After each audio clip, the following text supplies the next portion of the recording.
All right. All righty. So this is level up session 4. All right. So I'm going to bore you guys a little bit. I'm going to mention 2 things that I mentioned at the end, but apparently the stream cut off exactly at 4:30. So they missed a couple of things. All right. So we're talking about courses and that, be cautious with the courses you take. I then mentioned about who do you need to consult with. Okay, so when you're going ahead and setting your targets, you might need to find somebody that is a good guide or advisor or mentor for the thing you're wanting to achieve. And I also talked about who can you model.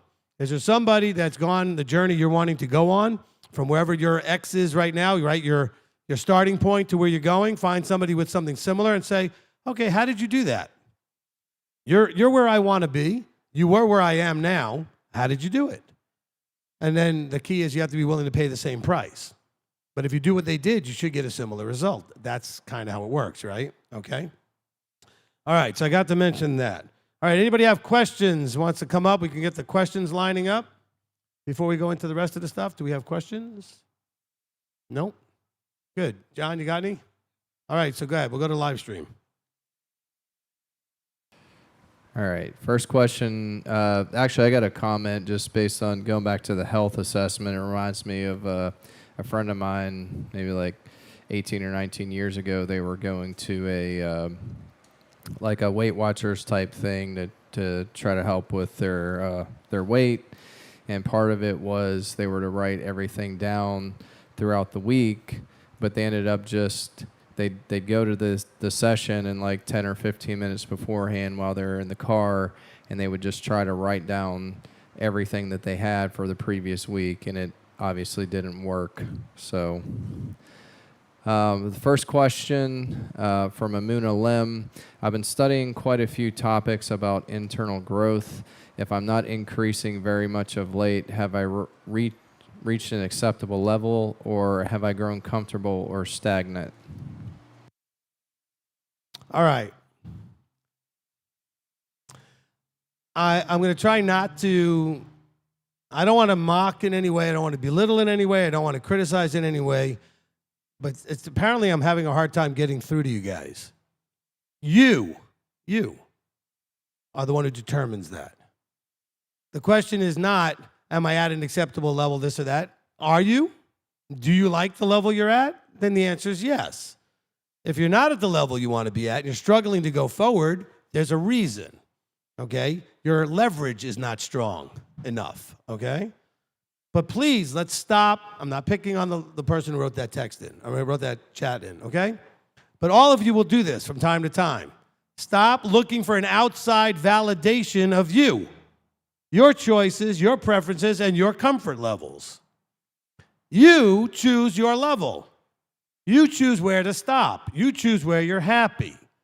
So the question is, if you're at a level and you're having trouble going more forward than that, it's not because you're happy necessarily. It's because either you've reached the level you wanted or you don't have enough leverage to get to the next level. Because remember, as you move up in levels, let's say I'm at level 0 and where I want to go is like level 4. When I get to 2, let's say when I get to 1, I'm going to be more comfortable at 1 than 0. But I'm still not comfortable enough to want to stop there. I get to 2, I'll be even more comfortable than I was at 1, but I'm not going to want to stop there. But you see what I'm saying? It gets harder each level closer to my target. Does it make sense? Okay? As I get closer to where I'm aiming at, I'm going to be actually happier in my health, my relationships, whatever the 7 areas are, my finances, whatever it is, and therefore it'll be needing more leverage to keep it going. And so I may have to go back and reassess the leverage, okay? So the answer is, if you are stopped at a level, you are the only one who gets to determine whether or not that's where you want to stop.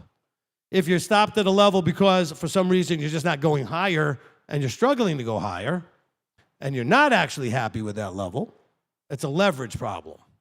You have to go back and build a stronger, compelling reason or why to go forward. Okay?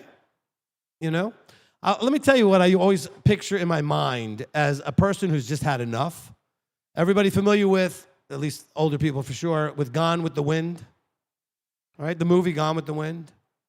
Okay, and so So Scarlett's there, and she's like, as God is my witness, my family will never starve again. Like, she was like the face and the emotion. She had had enough. Now, granted, she made some really bad choices how to make sure that didn't happen, okay? But she had hit that level, okay? I am not going back to that. My family is not going to struggle anymore. Now, don't make her choices and doing things she shouldn't do to get there. But that's the whole point, though, right? Is can you get to that place where you're like, I've hit that's it, I'm done. This is not acceptable.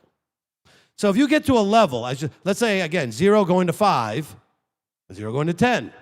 At some point, as you get closer to the 10, it gets a lot more comfortable than where you were when you started. And it may need a lot more leverage to keep you going. It's easy to go, this is good enough. Now, it's okay if you decide it's good enough and want to stay there. Nobody says you have to go to 10. Even though that was your original target, you may set 10 as your target and realize when you got to 7, hey, actually, this is pretty good. I'm good with 7. Whatever it is. It's you, your choice. No judging. Only one to judge it is you. Okay? So hopefully that answered the question. I'm sorry if it came across in any way that was negative towards you. I'm not. You're not the only one that sounds like that, says things like that. I get it as soon as I get off the stage, someone's going to say things like that, okay? Just remember, you get to make all the choices. If you stop and because you like being at that level, stay there. That's fine. If you stop, but you really don't want that level, but you don't know why you're not going over, higher, it's because you need more leverage. All right, Tom. Rabbi, thank you for these sessions. This question kind of integrates into everything you've been talking about. I think it goes back to the prepare, educate, train, develop, a plan or strategy phase. Right. And also in the where we are to the destination we want to go to. In dealing with business and investments, there's a tool I've sometimes used that's been really successful, and it's a tool that Charlie Munger, it's one of his mental models. He called it inversion. And it's where we look at the target and we try to assess, or not just assess, but try to define and see in our brain what we think it should look like if it's successful. And then what we do is we plan backwards to where we are. But in that process of planning, what we're also doing is we're looking at the things on the steps backwards where we could fail. So let's say like I'm doing an investment and I say, well, I'm willing to risk X amount of dollars on this investment.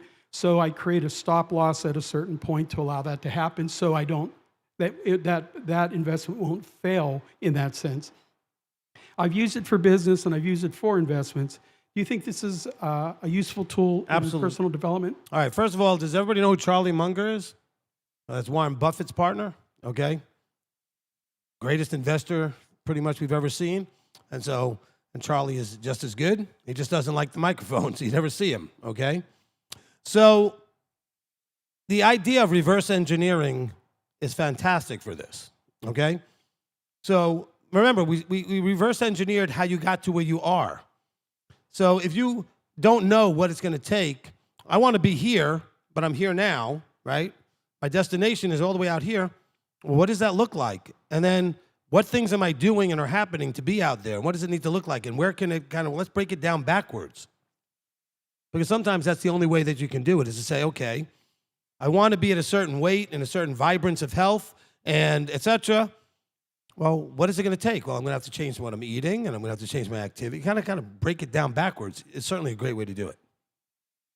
So yeah, thank you for bringing that out. Okay?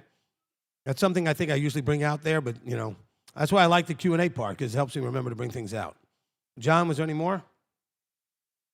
Yeah, we have 2 from Olivia. The first one's 2-parter. Leveling up is about growing. We all have areas we can grow in. If we purposefully avoid growing, is it like the servant that buried the master's talent? Will Yah be asking us why we didn't deal with these things like he does in the parable? Probably. Because remember, the parable of the talents, they were given a very specific thing. Each one was given the same thing. In this case, we're going to take that analogy to your physical life. Everybody's given a physical life. And so I think that this whole life is to show the Creator who created you what you would do with it. I mean, we all kind of look forward to, hopefully more than just kind of, we look forward to this kingdom thing with this idea of forever, eternal life. And we don't really know exactly what he's going to have us doing or what we might be doing with eternal life and that kind of thing. But I think he gave us this life. He gave us this life so that he can learn what you do with a finite life to get an idea of what you might do with an eternal life. Okay? And I think if you spend most of your time just sitting on a couch vegetating, that's probably not impressing him very much. I'm not saying you have to be the most productive person out there just hustling it up and making $1 million, but what if instead of sitting on the couch, you were doing something productive in a relationship or productive in some other area that might show him your usefulness in a forever scenario? What are you doing with this life he gave you? Are you existing? I'm sure he's not impressed. Are you living and thriving on whatever level you can to the best you can? I'm sure he's impressed. That's a good question. Okay, next one. All right.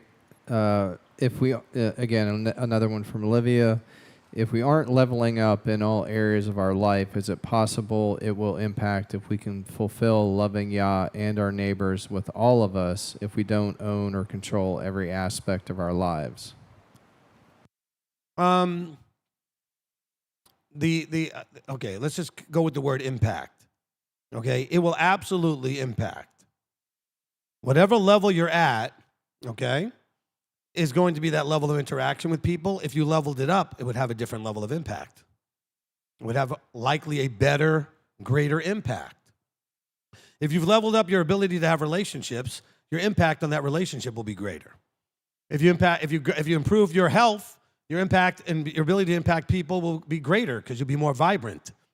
Okay? You'll have more life, more health. If your finances, if your mental health, if your community functions, okay, your spiritual life, all of these things when they're leveled up do absolutely have a potential impact. Potential meaning if you level it up and just do for yourself and don't allow it to spread out, which is why you have to have all the areas. I mean, I can get very healthy just for me. I can go out and take care of my financial health just for me, right? Okay, I can do a lot of these things just for me, then it's not really impacting anybody else. But he wants us to love him and love each other. And so with that in mind, you should be thinking about how this would potentially, remember when I set the goals, I said you want to ask, how will this impact me and others? How will it bless or benefit me and others? If I do this leveling up, I want you to be focusing on you and on others. Okay, anything else? That's it for now, Rabbi. Okay, and I do apologize for any sucking sounds on the lozenge I have. Okay, Ashley? I have more of a quick functional question, not really a thought-provoking one, but I struggle going to the gym too because for the same reasons you did about driving there and all of that, even though I'm really close to the Y and all that. But I also have kids. And I know it's an outlay at first, but I think I'll still save money in the long run. What do you think about getting like a home gym, even if it's used? All right. Like the bar and all of that. Okay. This is coming from somebody who was a gym manager, okay? And I also sold memberships and all that kind of stuff. I worked with Jack LaLanne, which was bought out by Bally's, okay? Big gym chain, kind of like a Gold's Gym type of thing. And I could tell you how many people would walk in. I'd go ahead and pitch them the membership, and they would say things like, "Oh, I got a gym at home." And I'm like, "Yeah, you hang your clothes on it." Anybody do that? All right? You have the bench and the bar, and they hang things on it. Most people don't use, not everybody. Some people are very good at their home gym. The vast majority don't do anything with it beyond the first initial whatever when they first buy it. Okay? So it's really not an answer I can answer for you. It really depends on if you're going to use it. Okay? Most people don't. They just don't use it. I'm sure some of you have been to people's houses, and they've got a bench and a bar, and stuff is hanging on it, and stuff is piled on the bench and whatever. They don't use it. There's also another element. And this is why I like certain types of gyms better than others. Okay? I'm not a fan of the gym you all know that says, we're not here about really lifting weights and we don't want people to be dropping them and this, that, and the other thing and grunting and making noise. That's not a gym. I don't know what that is. It's treadmills and a social club. I don't know what it is, okay?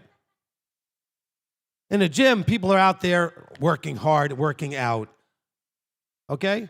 So I want to go to a gym where people are in there hitting it, okay? Not a gym where everybody's afraid if I make a grunting sound as I'm trying to get that last rep out, all right? But the point I'm trying to make, though, is if you go to the gym, if you go to any kind of a group activity that in some of these areas that we're talking about, there is an energy that you feed on of everybody doing what you're doing. You don't get that energy in the other gym I was describing. You don't get it at home. When I went to look for a membership, when I first moved to Chattanooga, I was in the, Uruguay area, but still, I went into Chattanooga where the gyms were. I walked into the one gym, and I was like, this does not feel like a gym. It has all the equipment. Then I walked into Gold's, which is like a couple of blocks away from there. I said, this feels like a gym. It smells like a gym, sounds like a gym, it's a gym, okay? Now, we don't have one of those so easily like that way I would like here in Cleveland, but, we have some gyms that are functional that way. But still, I want that energy of people in there crushing it, who are seriously crushing it, okay? And that's the key, all right, for me. Now, that energy doesn't exist by yourself in your house. Now, if you have a workout partner that's going to show up and work out with you, you'll elevate the energy a little bit, all right? You'll kind of push each other a little bit. Remember I told you the story about the guy doing the push-ups? The other guy, he pushed him another 10 or 15 beyond his limit because they were doing it together. By himself, he wouldn't have done that. Having somebody to help push you, okay? Even just being in the gym with other people pushes you, okay? The energy there. You're watching people just really, and you're like watching their energy level, and then you go, man, I got to elevate my energy level. I can do this like they're doing it, right? There's just something about that, okay? So did that answer your question? Okay? I mean, it's for you to figure out how you want to do that whole thing. By the way, home gyms are not necessarily saving you any money. All right? Just depends on, what you're going to get, what equipment you're going to get. And by the way, I don't think any of you should have a home gym or don't really know how to use equipment anyway. If you're not actually a gym rat that knows how to use every piece of equipment properly, why would you buy something? Okay? And I'm telling you right now, I was a manager and personal trainer. There's a large percentage of people in the gym that don't know how to use the equipment right. Okay? They don't. I used to watch them all the time. I go, I have no idea what you're doing, but that's not the way you do that exercise. Okay? And the reason is the blind are leading the blind. Somebody walks in, doesn't know what he's doing, happens to see somebody doing it a certain way, figures that's the right way, and imitates them. And mostly they're doing it wrong. There's a percentage of people that really know what they're doing, and you should look for those people if you're ever in a gym. Better go ask for a private lesson from the gym. Usually has some trainers there, and maybe even gives a free, initial whatever, and just have someone show you how to use everything correctly. Okay? I know I've got a bunch of you that have asked me to go with you to the gym to show you. If I can do it, I can do it. But right now, I don't have the time for that. But understand, if you buy equipment, do you buy the right stuff? You bring it home. Do you know how to use it right? It's a big deal, right? That's a big deal. It's not as safe either because you're going to be at home by yourself and you don't know what you're doing. So somebody like me, someone who's a guy or woman, it doesn't matter. A lot of ladies really know what they're doing. If you know what you're doing, you know what equipment you want, you know how to use it, great. All right? No problem at all. Save yourself the time going to and from the gym. No big deal at all. All right. Is there anything else? Are we ready to go to the next thing? Okay. So we're continuing with this target setting. Really, one last thing here. We're going to do the where, what, when, why, who, and all that kind of stuff. So in picking your targets, we're going to focus on where, right? Where do you want to go? That's the new level. What? What are the items, issues that will need to be addressed to hit the target? That's your what. What are the items, issues, etc., that you'll be needing to address to hit the target? Maybe you need to overcome some of your fears. Maybe you got to overcome some self-esteem issues. Maybe you got to overcome laziness. There are things you might have to overcome. Maybe you got to overcome another problem, which is finances, to afford to go to the gym in the first place. Now, by the way, the gym I'm not as thrilled with is very inexpensive. Go there. It's a great place to start. The equipment's all the equipment you need. I just don't feel the energy there. You understand what I'm saying? The energy that I want's not in that place. The equipment's fine. Nothing wrong with the equipment. All right. I didn't name any names, so it was good. All right. When you want to hit the target, when, right? When, all right, we did the where and the what. So the when is, when do you want to hit the target by? Set a date. You need to set the date. There has to be a date. First of all, if you have a goal or a target, if it's not written down and doesn't have a date, it doesn't exist. Don't tell me you have targets if you haven't written it down and put a date on it, okay? And then you need to review it on a regular basis. Okay, why? Why do you want to reach this level? That's the driving force, right? Where do you want to go? What do you need to address? What items, etc.? When do you want to hit it by? Why do you want to reach this level? Again, you start reaching higher levels, you may get to a point where your why might be a little weak because really things are getting pretty good in that area of your life, right? Because remember, you have your starting point and ultimately where you want to end up, but there are other spots along the way, right? Maybe you get to one of those spots, you're like, actually, you know what? I'm pretty good right here. Now the who. Who do you need to find and involve to reach your next level? Who? Who do you need to find and involve to reach your next target level? And then lastly, the how. Here's what I want you to really hear from me. Listen. The how, are you ready for this? Is the last and least important. Okay, the how will come as a fruit of the W's. Where, what, when, why, and who. You'll figure out how. A lot of you will go with the opposite. You'll pick a target, and right away you want to figure out how. Get the other stuff first. The how will come. Believe it or not, the how is the easy part. Somebody out there already knows how. You just got to find out and just go and apply what they did. I need you to focus on the W's. Where, what, when, why, and who. The how will come as a fruit of the W's. If you want something bad enough, you'll find a way to get it and achieve it. Strong desire sparks creativity, which increases willingness to try new approaches. Okay, where there's a will, there's a way. So don't worry about the how so much. The how will come. All right? You got to get all the other things in line first. Okay, very, very important that we get that. Okay, now, of the 7 areas, I'm going to cover some of them very quickly. So the spiritual area, that should be something that you know we cover every Saturday. We cover every week. Okay? What's the spiritual area? It's your relationship with Abba and the way you relate with each other according to what Scripture tells us, what the Father tells us. So what are you going to do in that area? Well, you got to spend time with Him. So how do we do that? Well, we have prayer. We have study. Now, when it comes to study, I know I've offended a few people, but I want to tell you this now. I want you to do 2 things and understand they're very different. They're not the same thing. I want you to read your Bible. I didn't say study it. I said read it. Now, I'm not telling you not to study your Bible. I want you to read it, though. I want you to know what's in there. I'd like you to focus more on guided study by now listening to teachings that take you through those verses and tell you what they're trying to, how to connect them together and what they're trying to actually teach you. Now, I'm not saying don't study the book. The problem is how well-versed and how well-trained and competent are you to actually study the material? Because study means what? I'm going to go into the depth of trying to understand what is being said here, why it's being said here, what I'm supposed to get out of it, what I'm supposed to do with it. That's what a teaching's for. He wanted you to read the book. Actually, you know what? I can't even say that. Because, until the 1600s, 1300s, when did they do the Gutenberg Bible? All right? So for the first, 4,000 plus years of time, okay, of scriptural time, nobody was reading a Bible. Nobody was reading anything. It was being read to them when they got together in the synagogues.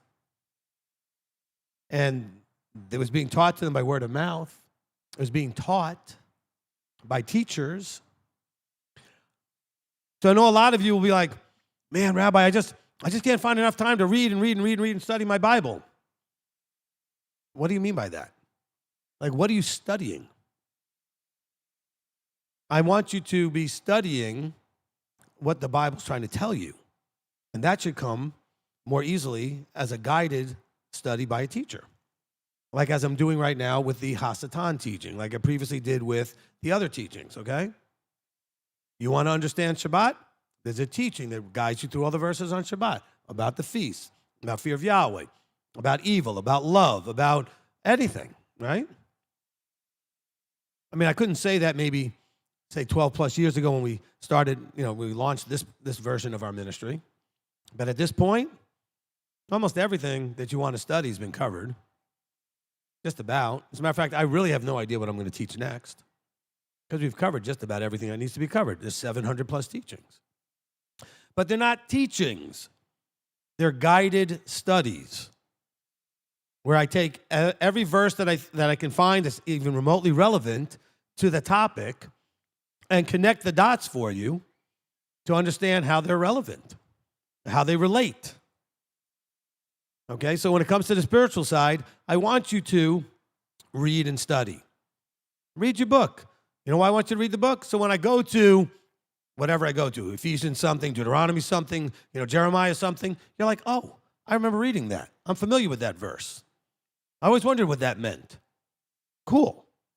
Now, I'm not saying you can't understand. Please, all these people are going to get all like, oh, who this guy thinks he is. Look, I'm not saying you can't understand your Bible, okay? What I'm saying is you're probably not understanding it fully and correctly without guidance because it was never, my opinion, it was never intended to be functional that way. He says he wrote to them in parables, Old and New Testament, so that they wouldn't just understand without guidance, without a teacher. My opinion. You could say, of course it's your opinion, you're the teacher. No, it's just my opinion because that's what I see functionally. How do I know this? Because every time that I talk to anybody about this stuff, you know what? They all read the Bible, they all study, and yet they all have lots of questions. If it was so simple to just read and study yourself, why would you have so many questions? Just go read it yourself. Oh, even better. We have the Ruach now. We don't need a teacher. Really? Then why do you still have questions? And I'm not saying it's because you don't have the Ruach. I'm saying because that's not the way it works. I'm sure you do have the Ruach. It doesn't change the fact that that's not the way it was set up. It was set up to be instructed, to be taught, that's why he trained. Now, he didn't train the disciples. You ready for this? To go out and tell everybody to read their Bible. Is that what he taught them to do? He taught them to disciple, which means to instruct, right? Disciple is from the word Talmud, not Talmud, Talmud, student, the Talmudim, right? A student, okay? So they were to make students of the nations. They were sent out, by the way, not you, them, because they were trained to be teachers. They were trained to be sent out ones, apostles, shaliach, right? Shluchim in the Hebrew. Okay. So I have a lot of evidence that it was meant to be something that was instructed. Okay, he didn't just say, go out there and, tell everybody to read their Bible. Bring scrolls with you and hand them to everybody. Give everybody a copy of the book. He didn't say that. Matter of fact, they didn't have anything except the words out of their mouth. They didn't all have scrolls and copies of the scriptures and verses from different things. They certainly had none of the New Testament. That hadn't been written yet. They had their witness, their testimony. So let's just understand from a spiritual point of view, I want you to do what you can to work on your vertical relationship. So part of it is an awareness of his word in written form. Part of it is spending time with him, okay? How do you spend time with him? Well, prayer. Remember, half of prayer is being quiet and just being with him, being present, allowing him to inspire something in your mind. It doesn't always happen, but just be quiet. Part of being with him is showing up at what he calls his, what's the word I'm looking for? Oh, man. I'm blanking on the Hebrew, okay? But his appointed times, not the Moedim, there's a different word I'm looking for. Anyway, but he gives us times, the Mikra Kodeshim, the Mikra Kodesh, okay? Commanded assemblies. The Moedim are all Mikra Kodeshim. They're commanded assemblies where we're meeting with him. If you listen to the teaching I did on the appointed times, the Hebrew actually is it's like having a date, okay, where the bride may meet the groom, it's like an intimacy of a date, okay? And so you show up on Shabbat, the first of them. Every week it comes, but it's still a holy day. Shabbat is a holy day. And by the way, please, all of you out there, you teachers and leaders and YouTubers who are, I'm sure you're not watching, stop calling them holidays. They're not biblical holidays. They're holy days, okay? Holy days. Holidays are like vacation days. Yeah, just go do whatever you want. Have fun, okay? This is a holy time. Set apart time, right? Go listen to the teaching, be set apart. Now, so you spend time with him, which means when you come to Shabbat, when you come to a feast, you're coming to meet with him. That's part of why you're doing these things, right? We're going to talk about that first, the vertical, then the horizontal. Now, the nice way it works out is you get to do both at the same time, often, right? So you're meeting with him. So you got to come here expecting that what's happening here is about you and him, at least on one level, all right? When you're serving, when you're sitting and listening, when you're eating, whatever you're doing at a feast or at Shabbat is still in the context of between you and him, okay? So you spend time with him. When you're reading and studying, you're learning about him and his ways and his desires for you. All right, then there's the horizontal part of the spiritual walk, learning how to walk with each other, the brothers, the sisters, the body, okay? Which also is about what? Understanding what he has instructed about it, and then practicing and applying it most of the time, at least for sure, at holy days, at the Mikra Kodeshim. You're meeting with him, but guess what? You're not the only one there. We're all there. And you get to interact with each other. So you should be coming to learn what it's like to interact with others who are trying to walk with him. You're trying to walk with him, so is everybody else in this room. Everybody else is watching, okay? So when you get together in the same place, you get to practice that. Well, how do we do that? The way he instructed. How to love one another. So you get to practice these things, okay? So that's our spiritual side of this. So you want to look at how well you're doing and then aim at leveling up that area of your life. Now, I'm not going to talk too much about the spiritual. That's going to cover it right there because it's what we do every week on Shabbat and at every feast. We talk about these things, okay? All right. Let's go into the social communal stuff. We can cover that very quickly. So with the social and the community stuff, very similar to the spiritual side of it when it comes to the horizontal part of it. Because part of the spiritual side of the loving one another is the community part of that.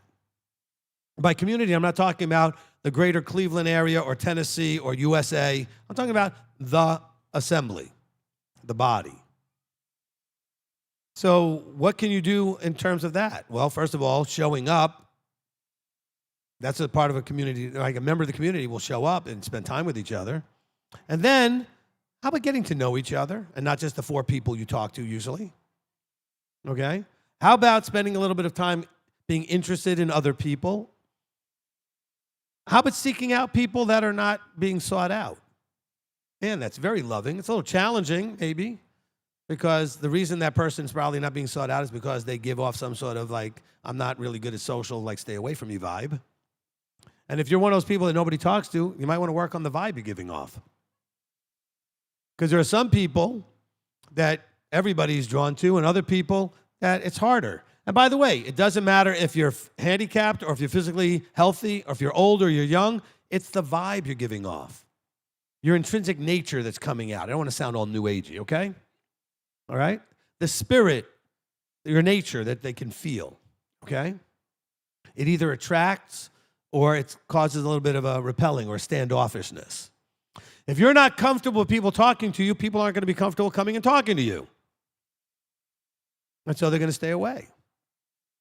So if you're watching somebody, if you're one of those people that hardly anybody talks to, just look around the room at other people and say, what is different about me and the person over there that everybody's talking to? You know, if you want to be treated more friendly, how about being more friendly? All right? You want more love? Be more loving. You want more peace? Be more peaceful. You want more gentleness? Be more gentle, right? It's a very simple reciprocal idea, okay? So the community, what else can we have with the community? Be aware of the community's needs. So this is where Yeshua said things like, it was very much a community statement. When he said in Matthew, I'm going to say 25 or something like that, he said, look, when I was hungry, you fed me, right? The sheep and the goats, right? When I was hungry, you fed me. Thirsty, you gave me drink. Naked, you clothed me, right? And all these other things. And then he said, in response to them saying, well, when have we ever done that to you? He says, well, when you did it to everybody else. When you did it to the least of this, my brethren. Are you aware when somebody doesn't show up? Anybody? We check on everybody. Okay? We have a person that on Mondays calls anybody that didn't show up on Saturday just to say, are you okay? We missed you. Not to say, where were you? Why weren't you here? But more to say, hey, is everything all right? Do you need anything? Okay? And I don't mean like just figure out everybody that's missing. You should start calling them. But what about the people that you know? And that's the ones you'll notice are missing anyway. Okay? I mean, that's the caring that's there. The care, you got to care for each other. How about serving? Okay? You know? Find opportunities to be a blessing to others. Maybe serving means finding that person that just needs someone to sit with them, and you sit with them. Maybe serving is helping clean the bathrooms. Maybe serving means helping break down and set up the tables and the chairs. Maybe serving means greeting, being one of the greeters, helping in the parking lot, whatever it is, okay? Find a way to serve. I don't know what to do. Ask Shamish Rob. He's our head Shamish, right? The Shamishes are in charge of serving.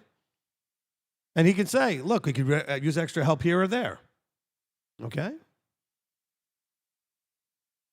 I really would almost get to the point where I just assign you to something, but I want you to seek it. I want you to seek out.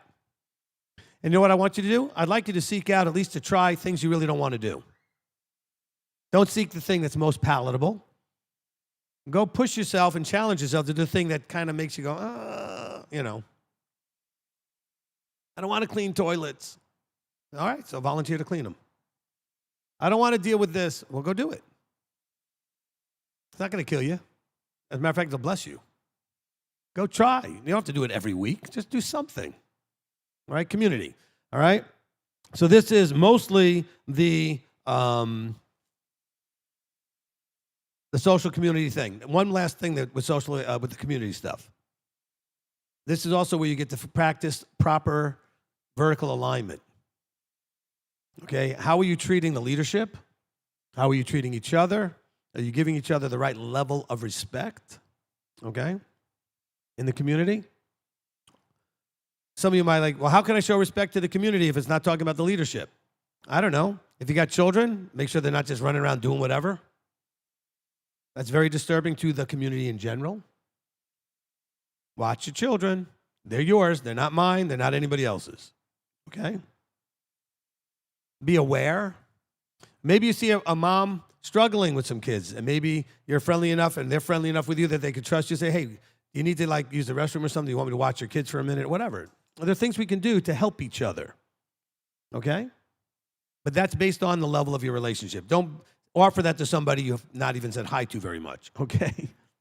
They don't know you, and why are you offering that? But there are people you know well enough that like you've never offered to help them. All right, now, let's go to, what time is it? 5:30, almost. Okay, we got half an hour, so I got to hurry up. Let's go to the psycho-emotional stuff, okay? The mental and emotional things. All right, so with the mental and emotional things, you need to be aware in both directions of your challenges and be very patiently tolerant of other people's challenges, okay? I mean, every one of us is somewhat psycho-emotionally challenged. There are areas where we do not handle it optimally, either the mental side or the emotional side or both. And you got to know and understand and embrace the fact that the people that you're interacting with have the same challenge. We're all broken and damaged to some degree, okay? I always say that, Beth Shalom is the land of the misfit Messianics, okay? And we are. We're kind of funny. We're kind of interesting. We're kind of annoying. And I say the annoying part only because my mental health, or anybody that thinks that someone else's is annoying, is because that's a growth area. Excuse me, that's a growth area that we need to have, right? So if you find somebody irritating and annoying, maybe they are, but maybe the way you're handling it also needs to grow, okay? Because I promise you, you're irritating and annoying in your own way. Everybody is, given the opportunity, okay? It's kind of like, the T-shirt that says something like, if I haven't offended you yet, be patient, I'll get to you eventually. Things like that, right? Well, that's the same thing with being irritating and annoying. Anybody that's never irritated you, annoyed you, you've not spent hardly enough time with. Why are you laughing? It's true. Just go ahead and become roommates with somebody you thought was your close friend and see how quickly you get on each other's nerves. Okay? Look, that's why it's really challenging to go from, I think he's cute, I think she's cute, to, oh, now we're married. Oh, boy, you're annoying the life out of me now. Because now you're with each other all the time. And you're not just like in, how do I get them to marry me mode. Now you are married and stuck. That's what it feels like sometimes, right? Sometimes it feels like, man, this is the greatest thing ever. And sometimes like, oh my gosh, what did I do? What was I thinking? But they're thinking the same thing about you because we are irritating, annoying beings. And the reason is because we're not perfect. And the reason we're not perfect is not because of our ability to move our hands, legs, or other parts of our body. It's about what's going on up here and in here and how that gets expressed. Okay? Because all of our behavior is coming out of a psycho-emotional space. Okay? So we're going to want to level these things up. How do we do that? I've already told you that in some of the earlier sessions here. First and foremost, assess. Find out what your real issues are. Stop being prideful and think, oh, it's not me. No, you're messed up. Okay? You are. I haven't met anybody yet that isn't, including me. Okay? Everybody is. And then, you're either going to end up hanging out with people that I've seen where they actually encourage and elevate each other's problems and make them worse. Oh, man, my wife and I had friends in Atlanta that we were friends with that they were dating, and they were the mix that only made each other worse. They just somehow flourished each other's worst traits, okay? And then there's others that you may interact with where you clash. Your dysfunction doesn't go well with their dysfunction, okay? And so, just realize it's not them only. It is them, but it's also you, okay? Because you'll be like, well, my husband, blah, blah, blah. Yeah, and what about you? Oh, not me. It's all him. Oh, my wife, blah, blah, blah. Well, it's not just her. What about you? Okay? Well, my daughter, blah, blah, blah. Well, what about you? Well, my mom, blah, blah. Well, what about you? Nothing happens all one-sided. There are problems. Even if you're not causing it, you're handling it maybe poorly. Okay? And so we want to level these things up. By the way, these 7 areas do interact, right? There's a spiritual side to all of them. There's a community side to many of them, right? There's certainly a community side to the part that has to do with the psycho-emotional stuff, because if your head's all messed up, your heart's a little messed up, your attitude's a little messed up, it's going to affect the community interaction that you have, right? So there are aspects of overlap here, okay? The relational stuff. Let's get to that next, the relational stuff. Okay. This is really tough for us, the relational stuff. You know why it's really tough? Because it involves you.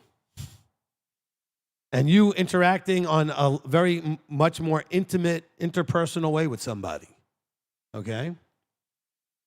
Or because you're not interacting on an interpersonal, intimate way. You're more standoffish, you really don't interact, you're more quiet, you kind of ignore or shun some people.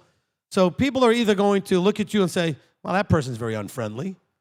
Or they might say to you, that person doesn't really know how to do this thing. They think they're my friend, but they're treating me this way I really don't like, and they're not paying attention to all of my hints or whatever. There's so much we do interpersonally that really can go sideways, all right? That really doesn't work. And there's others that works great, which is why we keep trying. Having that really good friend is really good. Having a good marriage is really good. Having a great relationship with your children or with your parents is really good. You know, having really great best friends, really good. And so we need to figure out how to interact and interpersonally interact with people on a way that kind of works appropriately based on the level of the intimacy, right? If I just know you where all I say is hi and you say hi, that's not a very intimate level. But at least I can smile and say hi. And some of you are like, but you don't do that to me, Rabbi. Well, I'm busy sometimes. And just that's my growth area. No excuses. It's a growth area. My fear is at that moment, not really a fear, but I'm like, if I stop and smile and say hi, I'm going to slow down where I'm going. But I can still stop for a second, smile, and say hi. I'm going to work on that. Don't get mad at me if I drop the ball. I'm going to work on that, okay? But Rabbi, you said you're going to work on it, and you ignored me last week. All right, whatever. No, I'm serious. That's your response. That sort of should be your response to anybody that's going to try to hold you to something that you're still struggling with. Yes, if I struggled with it, don't expect I'm going to fix it overnight and it's never going to happen again. Does that make sense? So don't throw it in my face. Don't throw it in anybody's face. This is really the problem. All right, so let's talk about relationships real quickly here. Relationship intimacy level. All right, the closest. I'm going to use my fingers here as an example. Okay? So you have two people. If those two people have nothing to connect with, they're probably not going to have any intimacy whatsoever. Intimacy meaning like a closeness of relationship. I'm not talking about anything sexual here or whatever. Just closeness, right? They may just smile and wave and realize, hey, you're part of the congregation, I'm part of the congregation. I recognize you. I hope you're good. Hi, whatever. Then you may find out in interacting that you have a point, a single point of connection. All right? So that gives you something that you guys can relate to with each other that you have in common. So now you're a little bit closer than this. You got something, okay? The more connecting points, okay, I don't know, my fingers together here, let's say all of them. That makes for a very close relationship. We got all these things in common that we can relate to each other with and that we're on the same page with, and it gives us an intimacy level. So really, the closest of the relationship has to do with how much this connects. If you're struggling with your spouse, it may be that you don't have a whole lot of these. That may be a problem. It could be that you got married for very specific reasons without thinking about, I got married because we have a lot of these, okay?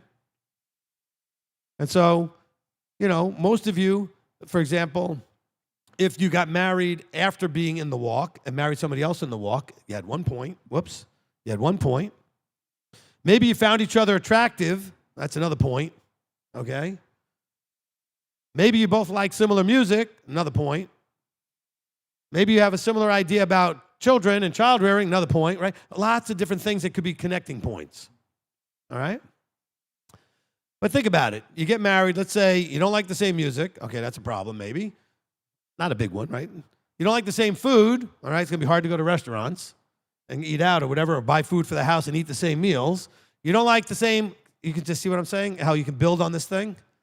The less in common, the harder it is to have a close, intimate relationship, okay? Especially if you haven't developed a strong tolerance for the fact that it's okay to not be on the same page on everything, all right? Now, so one of the things that I recommend you do at any stage, single or married, and this will help you with all relationships, not just that kind of thing with a couple, but help you with your children, help you with your parents, help you with your coworkers, help you with your friends, is these basically these three things that I give everybody. You've all heard this. I'll talk about it real quickly again. Number one is you should understand each other's personalities. In other words, there's a reason why somebody acts the way they do. Now, we've given you now two different ways to do this. One that you understand, the other one is confused the hell out of you. Okay? So let's focus on the one you understand. All right? We've used the color code to give you a very simple way of understanding what drives a person. All right? We got red, blue, white, and yellow.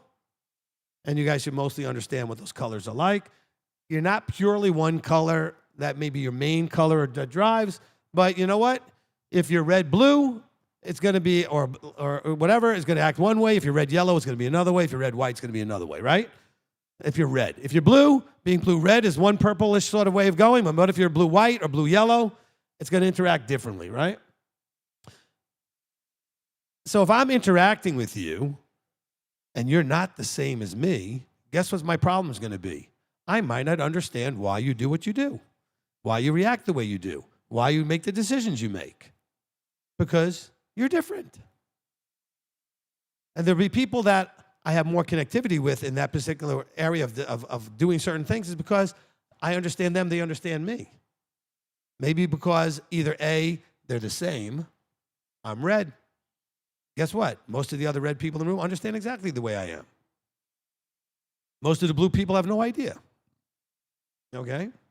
Unless they're blue-red, unless they're blue-purple, right? They're blue-purple. Okay? Now, if the same thing, if you're blue and you have this very strong feelings about right, wrong, and all this other stuff, you're going to be frustrated with the reds, whites, and the yellows who have no idea why these things are so important to you. But they are. And I'm not judging that it is or isn't. I have to understand when I deal with my wife. She's blue, I'm red. She's fairly strongly blue. I'm very strongly red.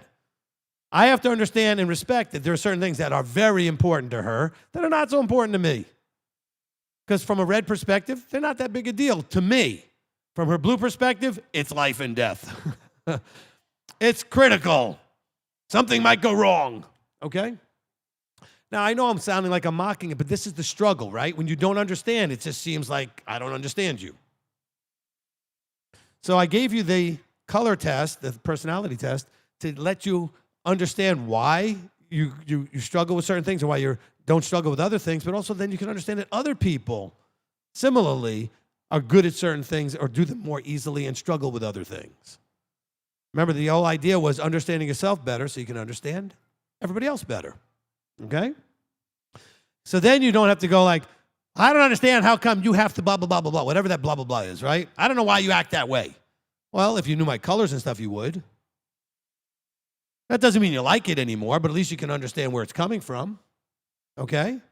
Oh, okay, you acted that way because, look, when you see me and by the way, all of you, this is if you're coming and you're not here yet, and you're going to show up on Saturday for the Sabbath, you're going to show up on Tuesday for the Holy Day. If you see me, and it's that on the day, if I'm moving, just stay out of the way. Don't stop me to do all social things. Oh, Rabbi, I'm from so-and-so and from where I live, and I don't want to hear that. Not at that moment. Why? Because a red person who's on, has something to do is like the arrow that already left the bow. Just get out of the way. It's dangerous. All right? Okay? But you know that and not think, man, that guy's just cold and hard and rude. Boy, is he rude. All right? Man, we had a guy in the congregation that I don't think still hasn't forgiven me. First time I met him, we're talking. I saw something that needed to be handled, and I just walked away. That was wrong of me. I should have said, excuse me, I have to go, but I was just very red at the moment. Something needed to be handled, I just walked and went and handled it. Now, if you understood me, you'd be like, that was rude, but I get it, okay? That doesn't mean it was right, but I get it. I'm not going to be offended. I know where it's coming from. It's not, again, had nothing to do with the person I was just walking away from. You understand what I'm saying? So all you guys who showed up on Monday and I ignored you or kind of glared at you as you tried to stop me, you should understand. I had a lot on my plate launching this. Would be less problematic Saturday and Tuesday since we're already going, but the start of an event, please don't bother the staff.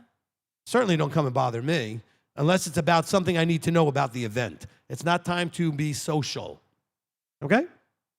However, if I was blue, I probably would stop and be social with you and be late to whatever else I'm supposed to be doing, okay? My blue wife will go to the kitchen to get our food for Oneg, and I won't see her for 20 minutes because she stopped and talked to everybody that grabbed her.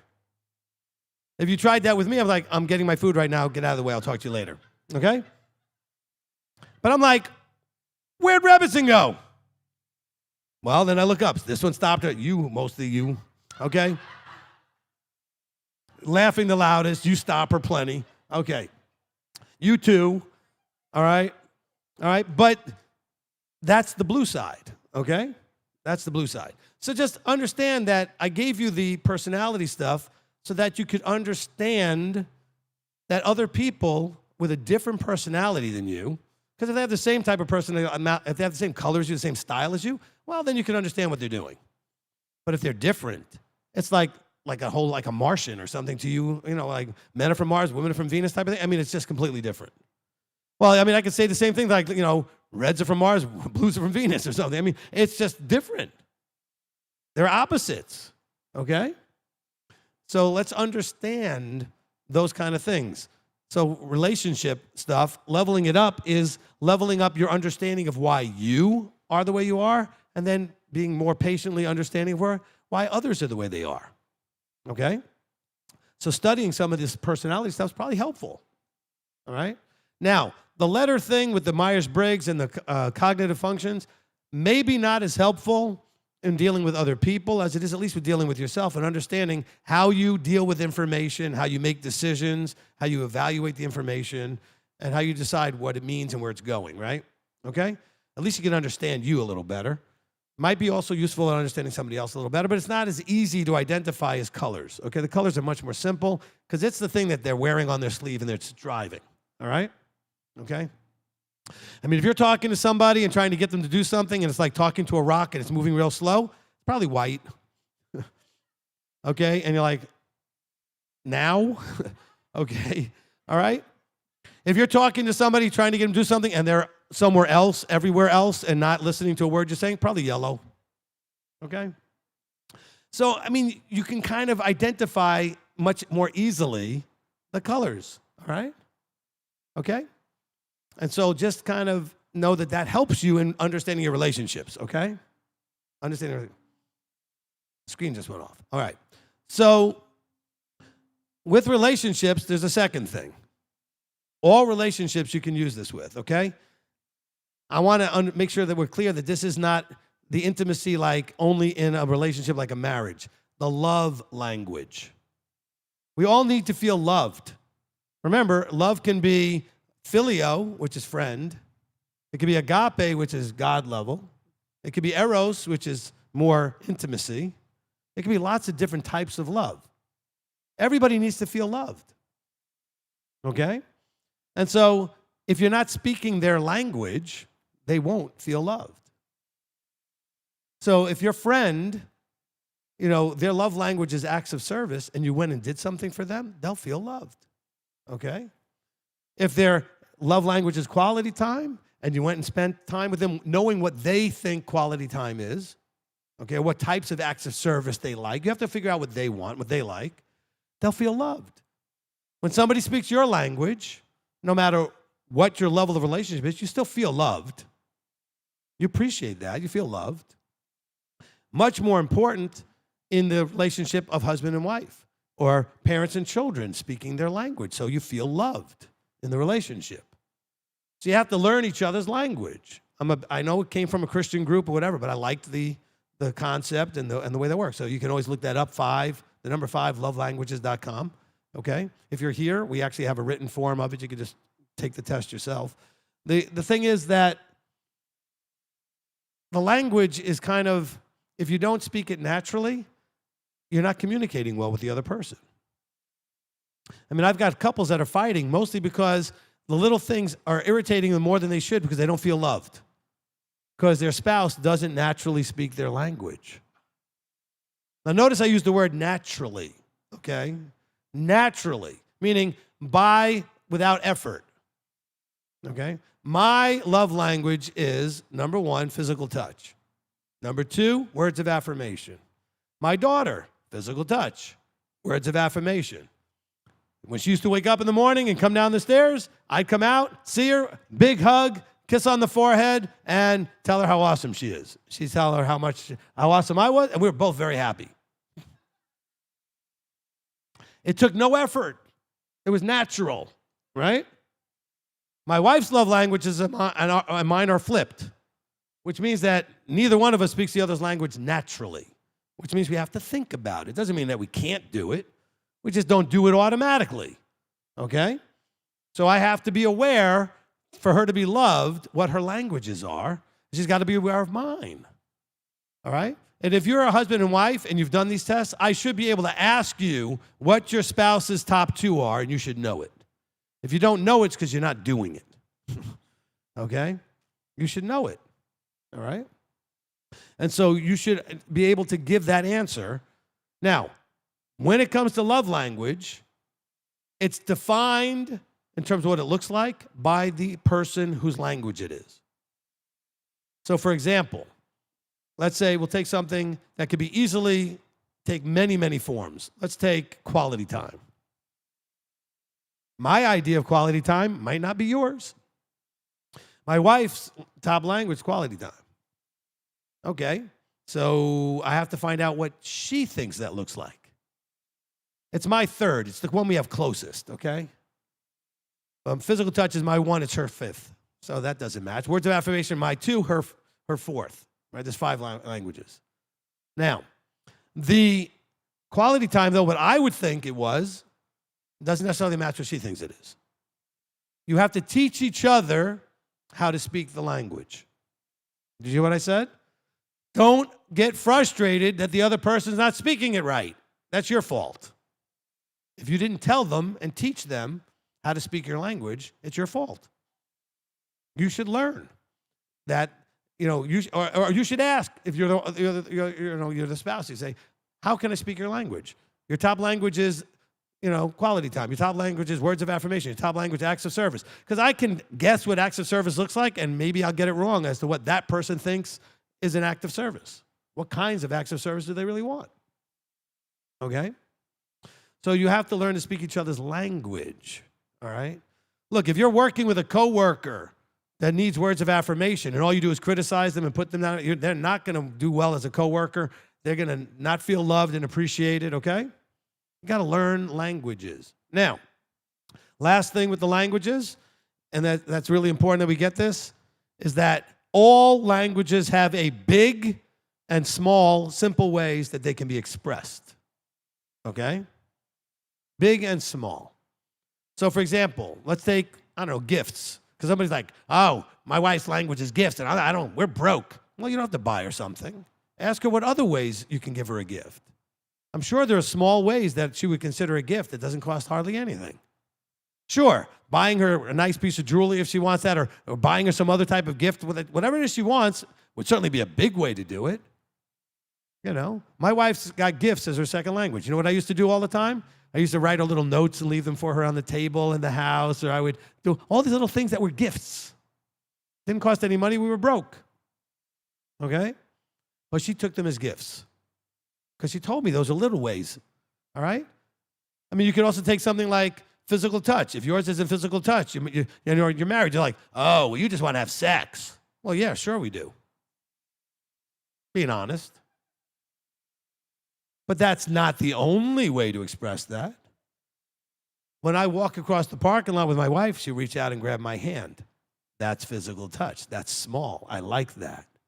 If we're in the house and she walks by me and gives me a little kiss on the top of the head, as she's walking past, or just touches me, or we sit on the couch and touch each other where we're leaning up again. That's physical touch. It doesn't have to be big, okay? A hug,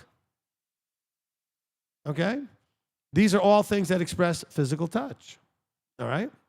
So you can do that with any of the languages. They all have big ways and small ways. You should teach the person you're interacting with that you're not feeling loved by, that you're kind of feeling not appreciated, and et cetera, not loved. Teach them how to speak your language, okay?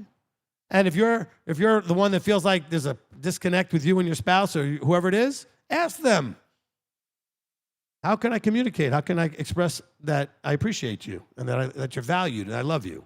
It's all about value, appreciation, and love, okay?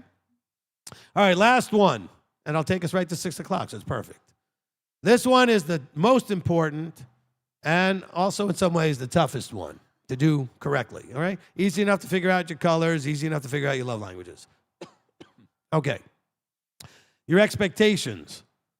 If you want to level up your relationships, you have to also understand that one of the reasons why your relationship is where it is because you guys have not dealt with an expectations problem. Most marriage problems are an expectations problem, okay? What do I mean? In any relationship, one way or the other, if it's two people in a relationship, okay, it could be more, there's going to be set up by default in each person an expectation of what the relationship's going to look like. Even if they're not consciously doing it, right? You guys, without thinking about it, already have an expectation of what my role should be in your life. What you're expecting from me from the microphone, what you expect from me when I'm away from the microphone, what you expect from me when I'm counseling, right? You have an expectation. I have one also about you guys as congregants and my role in serving you. Did we discuss that? No. Do they match? Not always. Okay? So let's use marriage as an example. And this is even for you single people. You're going to need to deal with this if you go to get married. I promise you that when you get married, every man has an idea in his head what a husband does and what a wife does. By the way, not every man agrees. I'm just saying they have their idea of what their role is as a husband and what the wife's role is. Every woman who gets married has an idea of what the wife's role is and what the husband's role is. Guess what? Most often, they don't match. They match in some ways, right? But not completely. So a lot of fights are, well, if he would just act like a husband, or if she would just act like a wife, well, she is acting like a wife the way she thinks. You are acting like a husband the way you think. But you guys haven't negotiated it out and agreed. Everything has to be by agreement. So if you do not set expectations, they will get set by default. You understand what I'm saying? If you do not actively set in a friendship, expectations. If you're the boss and you hire somebody, set expectations. Okay? Any kind of relationship, there should be expectations. Your child is becoming old enough to be an adult in your house, set the expectations. Because the expectations are different when they're 18 and 17 than they were when they were 5 and 6. Okay? They should also be resetting the expectation of your role. Set them on purpose or they will set by default. And that will be your fault when it goes badly because you didn't set them on purpose. They just sort of set. So the exercise for couples, okay, for leveling up your relationship, I want you to sit down, women, and write down as if you were, now, if you're already married, you have an advantage. You already know what life has been like with your husband. Husbands, when I ask you to do your thing, same thing. You know what it's like to be married to your wife. But write down this following stuff. As your wife, ladies, I am offering you, and you can expect from me the following, okay? And then the woman also then writes, and as my husband, I expect the following from you. This is how I see our roles. I'll give you more details in a second. And then, okay, the other side of it. Men, tell the ladies, wife, this is what I expect from you as a wife. And this is what you can expect from me as a husband. Okay, now, the best way to do this is look at the life you have already and say, look, we've been struggling because you expect this particular thing and I didn't expect that. Because like some of you have an expectation, for example, shoes come off when you walk in the house. The other person never did that when they were growing up. That could be a problem. Okay? It could be toilet seat up, toilet seat down. It could be any dumb thing that you didn't see the same. It could be we all get together and eat together and sit together as a family, and you grew up in a house where nobody ate together, everybody ate whenever they ate. Well, that's not going to match. Okay? Without discussing it, what if one, this happened to a family member, okay? What if one, when they got married, was expecting to have 6, 7 kids, and the other one didn't want any, but they never talked about it? That could be a problem, but they never talked about it. So before you get married, I always encourage people to do these things, these 3 things. But even if you're already married, you can do them, okay? Set the expectation. Okay, when we got married, my wife, early riser, used to go to bed early, wake up early. She was a dental hygienist, had to be at work by 7 or whatever it was, and all that kind of stuff. I was up until 4 in the morning, woke up at like 11. We both got the same amount of sleep. I just worked when she was asleep, and she worked when I was asleep. Now, so at one point we realized the neighborhood we lived in, the garbage, okay, the garbage needed to be put out early in the morning. Otherwise, if we put it out at night, the animals would get to it. So you had to put it out early, right before it got picked up. She's awake. I'm asleep. However, her expectation, because of her brothers and her father and what happened as she grew up, was that that's the man's job. Why is anything the man or the woman's job? It's a job. Now, maybe men do it more often than women. I simply said to her, I said, fine, here's the deal. You're awake. It'd be great if you could do it. If you want me to do it, I don't care. Just wake me up. I said, but I'm not normally up at that time. But you just go ahead and wake me up. I'll get up. I'll take it out. I'll go back to bed if I need to, all right? But I said, I think it makes sense, though, unless you're physically challenged to do that, which she wasn't. I said, it makes sense. So you're awake. Why don't you just take it out? And so we ended up coming to an agreement that she would do that. Now, in the neighborhood we're in, it goes out at night. You know who puts it out? Me. I take it out because it makes sense. Try to be rational, reasonable. It makes sense, okay? There's no reason that it has to be A, B, or C just because that's the way you always grew up. Of course, remember, my wife's SI didn't understand why I wanted to do something different, and TI it and say, logically, this is the way it should be, right? That goes back to your letters, because she's going, but this is the way it always has been in my house. You know, the man does this. I said, okay, I don't care. And by the way, I was not a hard line like some of you guys would be. Well, I'm asleep. You need to do it. I was like, I don't care. Wake me up and I'll do it. Okay? If you, especially when she agreed to do it, I said, if it's ever too heavy, too this, just wake me up. I don't care. I'm very easygoing when it comes to that stuff. Just wake me up. I'll do it. Okay? Now, but just understand you can negotiate. That's the point. All right? Can you guys ask Tommy if the thing's going to shut off right at 6? Okay? No, it's going to keep going? Oh, good. Then I can go a little longer if I have to. All right, good. Because the earlier session ended right at the end. Now, the key here is learning to negotiate. That's where a lot of marriage problems come in. Okay? You don't match on something, so you're kind of doing this instead of matching, right? And so you negotiate. This is where you say, okay, I didn't see it that way, so what if we did this? It's kind of like I did with the garbage pail, right? I don't see it the way you do. I don't think it matters who takes it out. I don't mind doing it. I can see where traditionally that might be the man's job, but I'm asleep. You're awake. So why don't you do that if it's not a problem? But if it is a problem, just wake me up. That was the negotiation, you see? And we came to an agreement. She actually appreciated getting a little exercise in the morning. She was awake anyway. Just take the pail out and whatever she needed to do. And I don't mind doing it now that it's at night. I also wouldn't have minded if it was in the morning. But the problem is the garbage guys come early. Okay? So I wasn't able to bring them out at 11. It was already too late by the time I got up. Okay? Now, so once you do this exercise, and when you do it, please don't fight with each other over it. You expect what?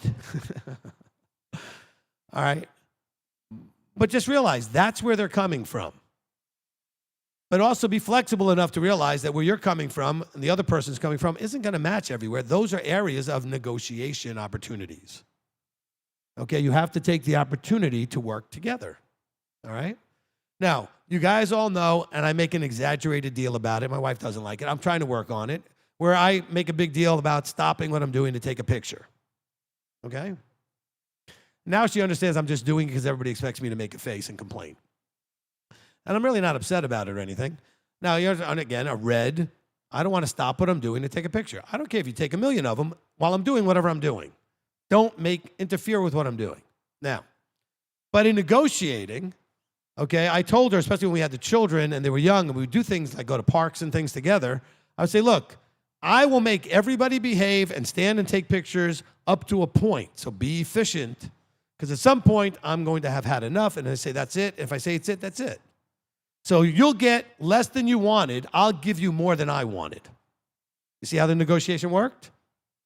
I took a lot more pictures than I really was interested in doing, but she didn't get all the ones she wanted. So she had to learn to be more selective, and I had to be more patient. Does that make sense? Okay? You adjust to each other. Observe, learn, and adjust. All right? So that's the relational thing. So if you want to level up your relationships, a lot of it's going to have to do with really coming to understand each other better, to adjust to. That's the big thing. Adjust to each other. Don't just selfishly put your foot down needing the other person to adjust to you. Adjust to each other. You can't control the other person, so you adjust to the other person. You're the wife, adjust to him. You're the man, adjust to her. Adjust, I don't mean like give up your role, but make an adjustment. Okay? Figure out how to negotiate and adjust. Okay? Maybe one of you thinks, well, we should go out every week and have date night. The other one's thinking, I don't know, I was thinking more like once every couple of months. All right, so adjust, go out once a month. Do something where each one loses a little bit, but each one wins a little bit. All right? Show that you're willing to give, but also show the other person has to be willing to give back the other way. It's got to go both ways. Anybody needs to have it just their way, it's not going to work. There has to be give and take. All right? So to win, everybody has to lose a little bit. Winning means I got my way. True winning means we both came to an agreement. Okay? We adjusted and came to an agreement. All right. Did that help? Was that good? All right. Now, okay, we don't have time for questions now. Well, you'll have to hold them. I don't know if we're going to have time for them when we get back together on Monday. All right? We're going to finish this up Monday morning. We have 2 sessions Monday morning. We'll try to start off with some questions, and then we're going to spend the whole rest of the session on finances, okay? Finances. Okay, we're going to work on that. I already talked plenty about health and physical stuff, so we've already got that plenty. So we're going to deal with our finances and financial goals and how to set up all the way from coming from broke to zero all the way up to creating a legacy, okay? Yeah, well, there's a lot to cover in those 3 hours. We'll try. I wish it was 6 hours, but it's going to be 3 hours. All right, so with that, I'm going to say good night to all. Have a great evening, and tomorrow's free day, right? Enjoy free day, prep day, okay? And we'll be back on Shabbat.